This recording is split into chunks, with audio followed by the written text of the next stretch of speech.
Yo what's up guys, कैसे हैं आप सभी लोग। गाइस मैं हूं आपका भाई कुणाल, इस चैनल का सीईओ एंड फाउंडर। जी हाँ दोस्तों, तो गाइस आज की इस वीडियो में हम नेशनल लेज एंड इंडिया को फोड़ने वाले हैं। पूरा चैप्टर लीक करेंगे, लाइक का लीक। तो गाइस यहाँ पर बहुत बेकार सा लग रहा है।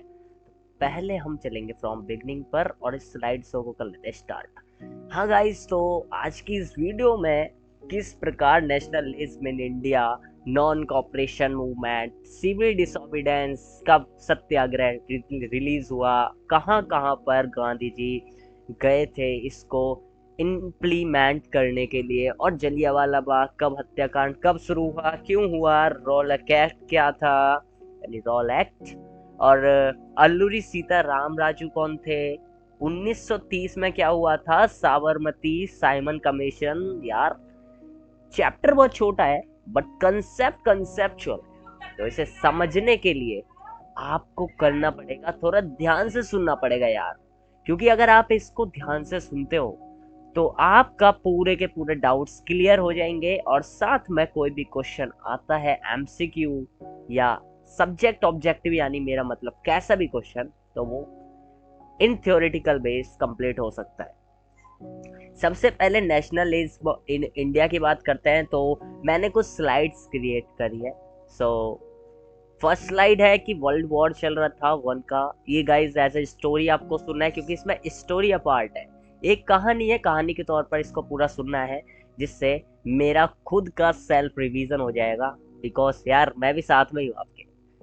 सो नेशनलिज्म इन इंडिया तब हुआ था गांधी जी के आने से पहले। वर्ल्ड वॉर वन चल रहा था और महात्मा गांधी 1915 में साउथ अफ्रीका से इंडिया में वापस आए थे।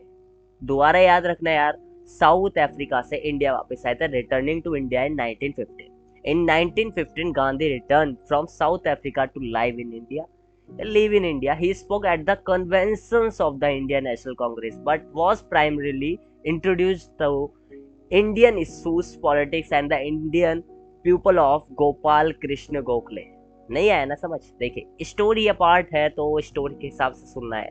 नेशनल कांग्रेस को कन्वेंशन करने के लिए जिसमें स्पोक किया था उन्होंने नेशनल कांग्रेस के द्वारा 1915 में आए थे लौट कर साउथ अफ्रीका से। अब आगे क्या क्या करते हैं ये देखिएगा। आगे इन्होंने दो मूवमेंट चालू करने से पहले, यार अभी इन दोनों मूवमेंट्स पे ध्यान मत रखना, ये एक सेकेंड मैं लेजर लाइटर लेता हूँ। तो ये जो नॉन कॉपरेशन मूवमेंट है, सिविल डिसोबीडेंस है, इसको ग्रैप पे आप अभी ध्यान मत देना यार, क्योंकि मैं यहाँ पर एक मूवमेंट लिखना भूल गया हूँ, तो इसके लिए माफी चाहूंगा। इस मूवमेंट का नाम है सत्याग्रह। इसका नाम है सत्याग्रह। कोई नहीं यार, आपको समझ आ रहा है, सत्याग्रह। तो यार सत्याग्रह में हुआ क्या था? सत्याग्रह रिलीज करा था गांधी जी ने और बोला था you can win bye truth and non violence. आप सत्य की राह पर जीत सकते हैं और बिना अपराध किए। या अगर आपको सामने वाला कुछ कहता है बिना बात के, तो हाँ आप उसके ऊपर कोई भी एजिटेशन लेकर चल सकते हैं। गाइस मजा आ रहा है ना? हाँ, तो इस स्लाइड को ना बिगाड़ कर मैं पहले इसको क्लियर कर देता हूँ ताकि आपको क्लियर सब कुछ दिखता है यार। उसके बाद गाइस हुआ क्या था कि इन्होंने दो दो चीज दी थी, you can win by truth and non violent, and truth is bound to triumph. जो सच है वो शांति का प्रतीक होता है, ठीक है। अब गाइस इसके बाद क्या सीन हुआ था, लोग ना वायलेंस बहुत करते थे, छोटी छोटी बातों पर मतलब वहां पर लड़ाई झगड़े हो जाते। लेकिन पहले क्या था, सीन ये था इंडिया के अंदर कि लोग जल्दी से जुटते नहीं थे। कोई एजिटेशन लेना पड़ता था, लोग एक साथ जल्दी से जुड़ते नहीं थे और अपने कामों में लगे रहते थे। कोई लड़ रहा है तो लड़, अगर हाँ हमसे कुछ कह दिया तो तेरे साथ बहुत बुरा हो जाएगा। अब गांधी जी एक, देखिए गांधी जी की पोशाक आपने देखी है तो बहुत ही ज्यादा पुअर फैमिली से लगता है कि वो बिलोंग हुए थे, लेकिन नहीं, वो बहुत ही अमीर फैमिली से एजिट हुए थे, बहुत ही अमीर फैमिली में बिलोंग थे वो यार। उनकी पोशाक आप रियल में 1947 से पहले की देखोगे ना तो बहुत महंगे कपड़ों में दिखेंगे, और उनका जो स्टैंडर्ड था वो वीआईपी लेवल का था। इन्होंने ये कपड़े इसलिए करे पहने थे, ये पोशाक इसलिए उन्होंने धारण करी ताकि जो साथ के और लोग थे इंडिया के, उनको ताकि एक दूसरे में बनावट का प्रतीक नहीं हो और एजिटेशन में कोई रुकावट ना हो, उन्हें लगे कि गांधी जी भी हमारे साथ के और हमारे स्टैंडर्ड के हैं यार। बहुत बड़ी बात है। इसके बाद इन्होंने करा था यार सत्याग्रह रिलीज करा था। सत्याग्रह को दूसरे स्टेट्स में ले जाने के लिए, इम्प्लीमेंट करने के लिए 1917 में चंपारण गए यार। कौन से में? 1917 यार, याद रखना, ठीक है। मैं यहाँ पर लिख देता हूँ 1917। 1917 को कहाँ गए थे यार? 1917 को कहाँ गए थे? इसकी लिस्ट आई थिंक मैंने आगे, हाँ, 1916 में मूवमेंट को, it was movement of work in the Indigo plantation of the Champaran district of Bihar के अंदर यार ये है। It was against the oppressive plantation system. 1917 में गए थे लेकिन यार चंपारण। ये तो बस वर्कर्स के ऑपरेसिव प्लांटेशन के लिए एक कहानी बनाई गई थी, लेकिन ये ऑपरेशन मतलब वहां पे इम्प्लीमेंट करने के लिए 1917 में गए थे। इसमें आप पीछे वाली में, हाँ एक सेकेंड, पीछे वाली स्लाइड में आप देख सकते हैं यहाँ पर 1917 लिख रहा है। आपको इस पे फोकस करना है, ना कि मेरी स्लाइड्स पर। स्लाइड्स तो मैंने समझाने के लिए करी, लेकिन वॉइस मैं दे रहा हूँ तो प्लीज मुझे जरूर सुनना। कहानी को आगे बढ़ाते हैं। फिर 1917 में ही खेड़ा गए थे। अब खेड़ा अपना वाला मत समझना, मतलब आप अगर किसी और खेड़े से हो तो ये गुजरात के अंदर खेड़ा है, गुजरात के अंदर खेड़ा है ये। तो यहाँ पर क्या गया, crop failure and plague epidemic made the life of farmers miserable in the Kheda district of just, so they started a movement and the Gandhiji leadership with demand for a reduction in land revenue. Guys ये one shot rapid revision है तो जल्दी complete करेंगे, इससे ज्यादा नहीं बढ़ाएंगे, लेकिन हाँ आपका कोई छूटेगा भी नहीं अगर आपने कुछ पढ़ा भी नहीं है। और रिवाइज के लिए ये इम्प्लीमेंट आपको मैं और एडवाइस जरूर दूंगा। 1918 में यार अहमदाबाद, 1918 में अहमदाबाद गए। देखिए इनको याद रखने का एक ट्रिक है। 1917 से आप दो चीजों को याद रख सकते हैं, एक तो चंपारण को और एक रख सकते हैं खेड़ा को, ठीक है। इन दोनों चीज को याद रखना। अब इससे अगली जो नेक्स्ट साल आती है जो 8 की है, 1908 की, उससे आपको याद रखना है कि अहमदाबाद। कहानी आगे बढ़ती है, इम्प्लीमेंट हो गया सत्याग्रह। लेकिन यार हुआ क्या था, तो ये चल रहा था तो रॉयल एक्ट हुआ था। एक रॉयल एक्ट, इसके बारे में मैंने इसमें तो शो नहीं किया है, लेकिन ये मेरे कुछ बनाए हुए नोट्स हैं यार। इसके अंदर मैं दिखाता हूँ आपको, शो होंगे अभी। मैंने इसके अंदर छोटी सी डेफिनेशन इसमें मैंने बाउंड करी है, प्लेस करी है, जिसे आप देख सकते हैं। आप राइटिंग पर कृपया ध्यान न दें और मेरी वॉइस पर ध्यान देना। तो रॉयल एक्ट जो था यार, रॉयल एक्ट जो था, इसे हाईलाइट कर देता हूँ। रॉयल एक्ट जो था, तो रॉयल एक्ट के अंदर होता क्या, कुछ ऐसा था कि लॉ प्रेजेंट बाय ब्रिटिश, किसके द्वारा ब्रिटिश करे जाते थे, एक मिनट इसे दूसरे पेन से हाईलाइट करता हूँ। रॉयल एक्ट जो था वो लॉ प्रेजेंट करा जाता था ब्रिटिश, जो ब्रिटिश थे। इसमें क्या होता था कि इन दिस एक्ट अरेस्ट किसी भी लीडर को बिना ट्रायल, 2 साल के ट्रायल के, अब हम वहां पर बिना किसी अपराध के ट्रायल के उनको जेल में डाल दिया जा सकता था 2 साल से 3 साल तक विदाउट ट्रायल। लेके ये हमारे गांधी जी यहाँ पर खड़े हैं और आपको देख रहे हैं कि आप पढ़ रहे हो नहीं पढ़ रहे यार, ठीक है गाइस। अब in this act arrest for leader, किसी भी लीडर को अरेस्ट कर लिया जाता था, ये भी पढ़ाया गया है। और उसके बाद नॉन कोऑपरेशन मूवमेंट लॉन्च कर दिया गया 1921 में यार। इम्प्लीमेंट तो करा था इन जगह पर, इम्प्लीमेंट यानी एक तरह से ये वहां पर क्या बोलते हैं, प्रचार करने गए थे कि हाँ आप इस मूवमेंट से, इस सत्याग्रह से जुड़िए।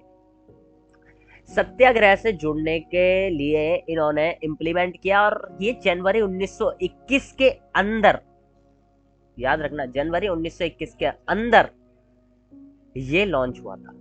अब गाइस जलियांवाला बाग के बारे में किसने नहीं सुना है, बच्चा बता देगा कि जलियांवाला बाग में बस ये हुआ था। लेकिन हाँ, focus not on the childrens. Jallianwala Bagh क्या हुआ था गाइस, ये अमृतसर के अंदर है। बैसाखी का महीना था, लोग गांव में मेला लगा हुआ था, वहां पर गए थे। लेकिन जो कमान थी ना वो जनरल डायर के हाथ में पहुंचा दी गई थी। किसके हाथ में? General Dyer. मूवीज देखी होगी तो जनरल डायर को देख के आप भी आग बबूला हो जाओगे। लेकिन यार एक तरह से देखा जाए तो जनरल डायर भी अपने ब्रिटिश के अंदर काम करता था, तो वो उनके अपोजिट भी नहीं जा सकता था, तो उसका भी काम गलत नहीं था। लेकिन इंडिया के लिए गलत था, बहुत बड़ा। तो ये 13 अप्रैल 1919 को अमृतसर में बैसाखी का मेला था। किसी आदमी को नहीं पता था कि क्या होने वाला है। वहां पर खुशियां बन रही थी यार, लेकिन किसी को पता नहीं था कि थोड़ी देर में यहाँ पर सब अपने से बिछड़ने वाले हैं और सबकी डेथ होने वाली है। बस वहां पर हो गया, अफरा तफरी मच गई और बंदूक की गोलियां सबके छाती के आरम पार चली गई। कुछ लोग दौड़े, कुछ लोग भाग पड़े मतलब वहां से, और कुछ लोग वहां पर एक ना वॉल है, एक कुआं बना हुआ है कुछ इस प्रकार का यार, मैंने बना दिया है खुद। तो इसके अंदर जिसको जो बचना चाह रहा था ना इसमें कूद गए, लेकिन वो उसकी जो गहराई थी ना यार वो इतनी थी कि वहां से कोई आदमी निकल भी नहीं पाया। एक बात बताऊं, अगर यहाँ पर कोई तैरने वाला भी सही होता तो यार, इतना हैवी कुआं है यहाँ पर, इतना लंबा। अब वहां से तब कोई गिरेगा इसके अंदर तो वहां पर कोई बचाने वाला तो एक है नहीं कि वो ऊपर जा सके। सही बात है। हाँ, तो इसलिए उनकी भी डेथ हो गई। गाइस, दुख हुआ था बहुत। मैं भी कहानी तब इसको पढ़ रहा था तो मुझे भी बहुत दुख हुआ। तो आगे बढ़ाते हैं, स्टॉप कर दिए फिर ये मूवमेंट की। अपराध इतना बढ़ रहा है यार, छोटी छोटी बातों पर ये होता है, तो गांधी जी ने स्टॉप कर दिया मूवमेंट और नॉन कॉपरेशन मूवमेंट के लिए एक प्रपोजल भेजा कलकत्ता, जिसे आप कोलकाता बोलते हो। सितंबर 1920 में ये प्रपोजल भेजा गया और एक्सेप्ट कर गया दिसंबर 1920। सबसे शुभ घड़ी आई। उसके बाद गाइज अल्लू राय सीताराज, यार ये सही से दिख नहीं रहा होगा आपको, अल्लू राय सीताराम राजू नाम है यार। ये अल्लू राय सीताराम राजू एक पर्सन थे जिन्हें भगवान के तौर पर वहां पर देखा जाता था। उन्हें लगता था कि ये इनके ना कुछ भी इनके मार दो, गोली मार दो तो वो कभी मरते नहीं, तो ना भगवान का आशीर्वाद था। तो वहां पर चोरी चोरा एक इंसिडेंट हुआ। चोरी चोरा मत समझना, चोरी चोरा, ठीक है। चोरी और चोरा, 6 हटा देना, 6 लगा देना। चोरी चोरा इंसिडेंट में क्या हुआ कि उत्तर प्रदेश के एक पुलिस स्टेशन में, तो ये जो चोरी चोरा जो इंसिडेंट हुई थी, तो इसमें एक यूपी के एक थाने के अंदर आग जला दी। सॉरी यार, पेट्रोल नहीं बोल सकता, मतलब आग जला दी, कैसे भी जली हो। अब नॉन कॉपरेशन मूवमेंट कर दी थी स्टॉप 1922 में, और ये फरवरी के अंदर। कब स्टॉप हुई? 1922 में। 1930 में सिविल डिसोबीडियंस मूवमेंट की तैयारी चल रही थी कि इसे करते हैं पब्लिश, रिलीज करते हैं, और ये पूर्ण स्वराज पास हुआ। अब गाइस, CR दास और मोतीलाल नेहरू जी जो थे, ये सोच रहे थे यार अभी कोई मूवमेंट चल नहीं रहा है तो कृपया करके हम खुद से पार्टी में चले जाते हैं, हम खुद चुनाव लड़ लेते हैं। यार देखो, ये तो पैसों के भूखे रहते ही है। अब क्या हुआ, स्वराज पार्टी बनाई गई और चुनाव लड़ा गया। इनका काम होता है यहाँ पर खत्म, मतलब स्टोरी के अंदर यार आगे इनका जिक्र नहीं है। अब यार प्लांट वर्कर जो थे ना वो वहां से जाना नहीं चाह रहे थे, क्योंकि वो इनलैंड इमिग्रेशन के अंदर वर्क कर रहे थे 1859 में। लेकिन गांधी जी ने तभी ने इसके बारे में, मूवमेंट के बारे में बताया कि जुड़ो। तो ये 1859 में सारे जितने भी वहां पे इनलैंड प्लांट वर्कर थे सबने छोड़ दिया काम करना वहां पर। सिविल डिसोबीडियंस मूवमेंट जो थी साबरमती दांडी काश, ठीक है, काशनी वो आई मीन का कोश, ये ए से मैं थोड़ा कंफ्यूज हो गया। तो साबरमती से डांडी कोष तक पैदल गए, क्योंकि ऐसा कोई वाहन नहीं था। और ये 24 दिन लगातार चले और 224 किलोमीटर, यार बहुत बड़ी बात है पैदल चलना, और वो भी इतने कम दिनों में। डांडी। अब इन्होंने एक ना इसमें थोड़ी सी स्टोरी, थोड़ी मतलब गांधी जी भी यार क्या बोले उनके बारे में। तो उन्होंने क्या किया था कि लंदन में पहले तो एक लेटर भेजा और बोला कि यार ये जो तुमने टैक्स लगा रखे है ना सॉल्ट के ऊपर, सॉल्ट के ऊपर जो टैक्स लगा रखे हैं, डबल टैक्स देना पड़ता है, लगान देना पड़ता है, तो इस टैक्स को हटाने के लिए कुछ करो यार, क्योंकि ये एक नेचुरल इंग्रेडिएंट है, इस पे आपको टैक्स लगाने की हम अनुमति नहीं देते। यार उल्टा बोल दिया। लेकिन इन्होंने बात ले ली ढीले, और इन्होंने सब साबरमती से दांडी कोस्ट तक 24 दिनों में 2024 किलोमीटर के बाद इन्होंने समुद्र के पानी को बहुत अच्छी तरह से गर्म कर दिया। और पता है, साइंस के स्टूडेंट होते यार, समुद्र के पानी में होता है NaCl, जिसे कहते हैं सोडियम क्लोराइड, वहां पे मात्रा ज्यादा होती है। तो यानी पानी को गर्म करोगे तो ऑब्वियसली नमक बनेगा, और नमक बना दिया और दिखा दिया कि ले नमक बन चुका है, और ले तू अब टैक्स जितने लगा सके लगा ले, हम टैक्स तुझे नहीं देंगे।